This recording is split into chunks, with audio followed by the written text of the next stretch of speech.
Everybody, today I'll be making you all some pork tenderloins. And what I'll be using for my dry ingredients are paprika. I'll be using some onion powder, some pepper, some garlic powder, some ginger, rosemary, and thyme.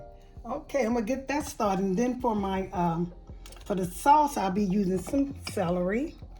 And this is some soy sauce, a cup of soy sauce, and this is some honey. And I'll be using some Dijon mustard, some minced garlic, and this is pineapple juice. And here's some olive oil for the meat. And here's my pineapple and my red pepper, bell pepper, red. Okay, those are ingredients I'll be using. And I'm gonna get back with you all. Okay, on this meat, my meat looked too, I didn't mention it, but my meat don't have much fat on it.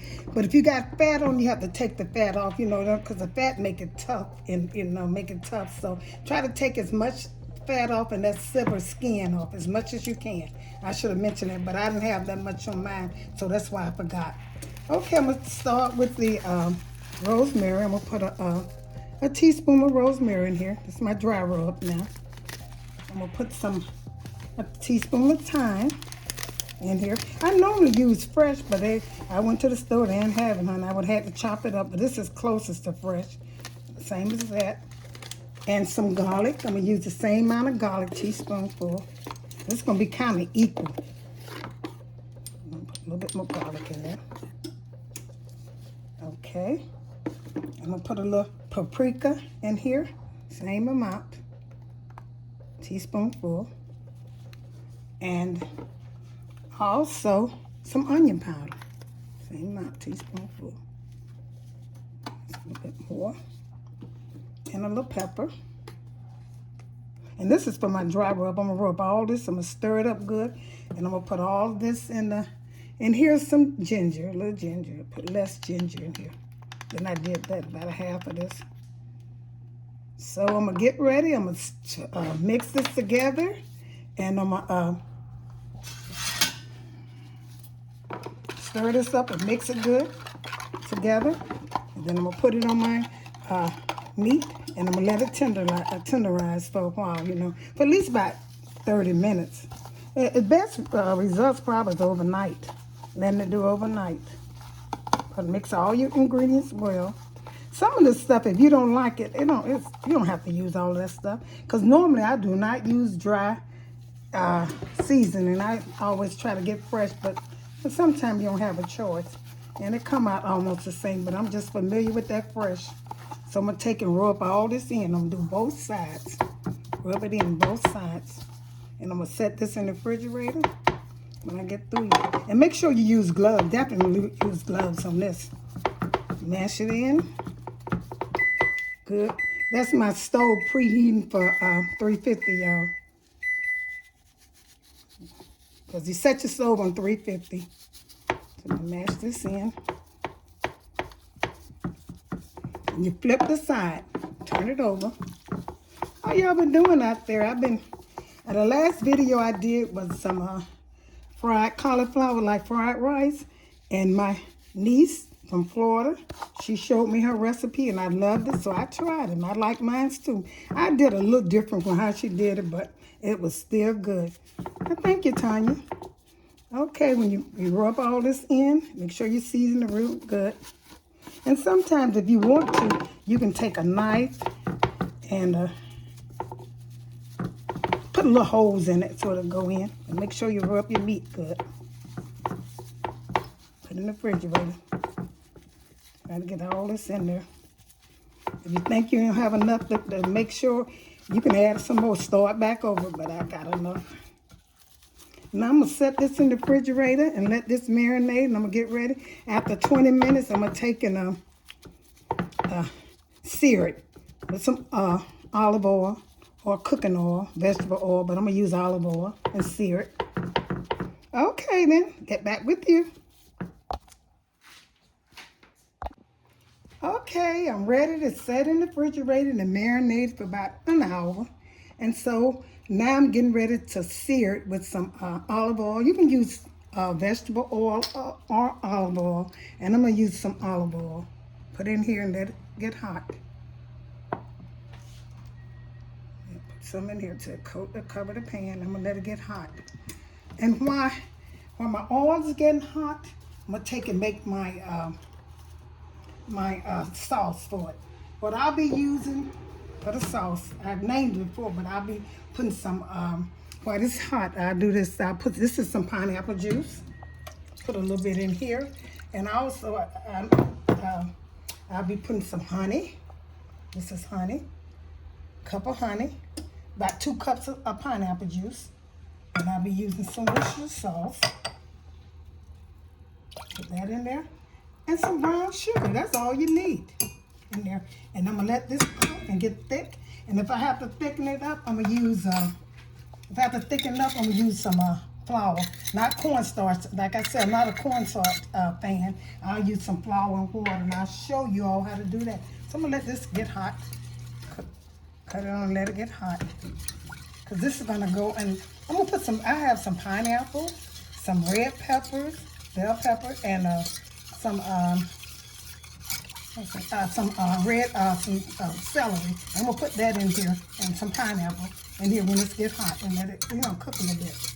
Okay, and I'm gonna put some.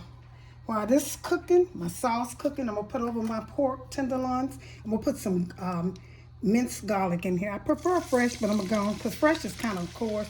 But I'm gonna put these in there. I'm gonna fry with my meat. Sear with my meat. Okay.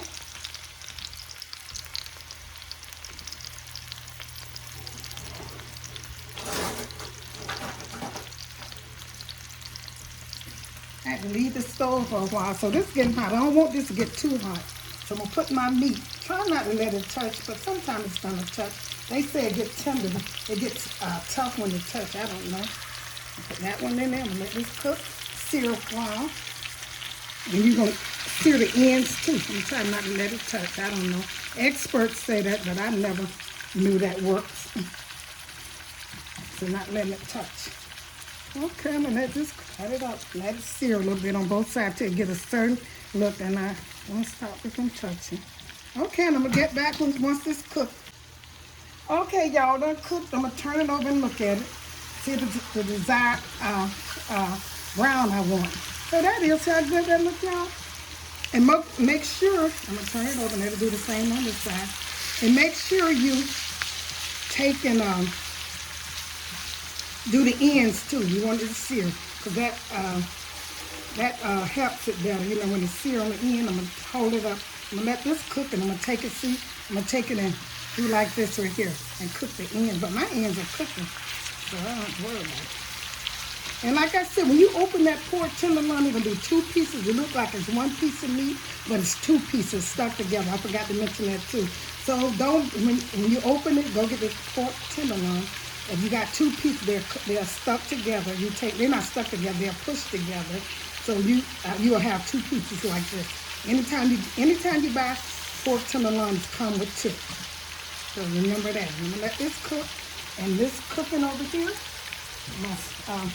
Then this cook my sauce that gonna go in there. Yeah, it's getting bubbly like I want it to look. That's how it looks, like I want it to look. Okay. I'm gonna let this cook, and I'm gonna put this in the pan I want it in. Yeah, about each side should be cooked about 3 or 4 minutes on each side. And you want it to look kind of just like that. Okay. Yeah. I'm gonna put a little just vinegar cider so it can have that sweet tang, that tangy taste. Don't put just a little bit in here. Just to see, watch me pour it. See, that's enough.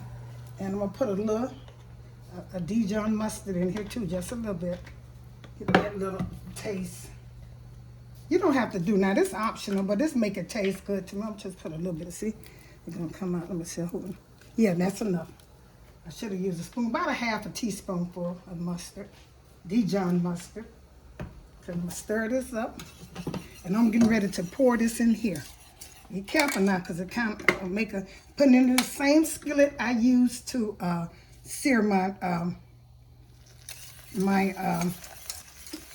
a pork tenderloin in. I'm gonna put it in here. I'm kind of, let me do that. And let this kind of get thick, bubble up and get thick. And if it's not thick enough, I'm gonna take and let's cook it thick, okay? And this is the meat. Okay, I cooked it, like I said, 45 minutes on each side. And I'm gonna put that in there. And I'm gonna take these vegetables while that's thickening them. So I think this is first. Let me see if it's, do I need to thicken it up with the flour and water. Okay, I mixed some flour and water into my my pineapple, my brown sugar, my Worcestershire sauce, no, I'm sorry, my soy sauce, and a little vinegar and some Dijon mustard. I'm gonna put this in here just to thicken it up, flour and water. All I wanna do is have this thick, just a little bit. Flour and water. Same amount of flour, you saw me do this before, same amount of flour and water. And it'll thicken it up. That's all I want to do is thicken it up. Okay, that's about enough. I don't want it too thick, but I want it thick. Okay, I'm gonna thicken this up, let this get warm, and then I'm gonna pour this mixture over my tenderloins. And so I'm taking these right here. See these peppers? This is optional. This, I just want some vegetable and put this around this and put it in here. I'm gonna use the red peppers I had. It's optional. You probably never saw it, but I'm doing this. Red peppers. I'm gonna put this around it. And I'm gonna put some of my celery, because this go good with the celery, red peppers. And I'm gonna put some pineapples on it too. I gotta go get my pineapples now. Set this around it. And I'm gonna pour that sauce over it. Should be really good. And I'm gonna let this cook in the oven for 350. My oven heated to 350. And you have to let it cook uncovered until it get thick. And when you, I'm gonna put this pineapple around it too. And when you, I got a food thermometer, you know, to test it, it should be 355. That's the temperature. Once you stick it, I'm gonna stick it in there. Once it cooks for a while. And it's gonna be good with that pineapple sauce I made. I'm gonna pour it over here and let it cook.